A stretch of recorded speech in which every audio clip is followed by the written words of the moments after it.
So you've lost your dog, or you need a cup of sugar.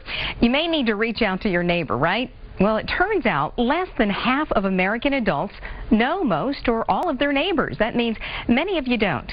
Focus at 4's Marissa Mitchell shows us how one local neighborhood is using a social network to turn that around.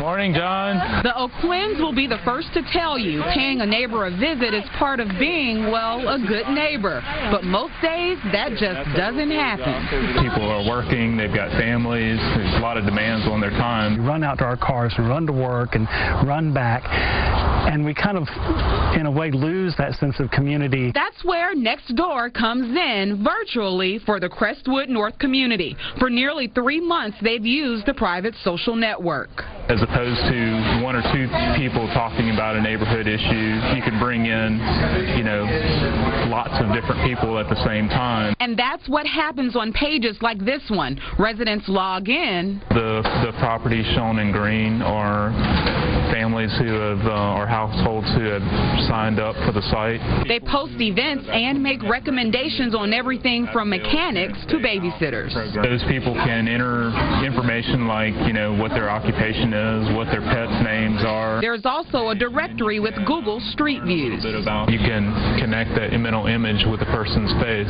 Creating real relationships. We wave at one another, we speak to one another, and we help one another out. Giving the term, the place we call a neighborhood, more meaning. What a great idea. It is a great one. How many people are involved in this? Well, in Alabama, there have been 6 neighborhood websites set up, but across the country, there are hundreds of people, and I think it's going to continue to grow. But it is a private site, so you have to be in that neighborhood and register with your address in order to gain that access. But it's really taken off. That was one concern I had. I like the idea that there is some privacy involved in this, right? Well, how do you become a part of it? You go to nextdoor.com, and if your neighborhood is already on the site, you will then ask your neighborhood leader to add you. But if not, then you will go through the site and then sign up, and then of course the people who run it will then check, make sure the neighborhood exists, look at the boundaries, and go through it that way to do it officially. And there's one thing I want to add to.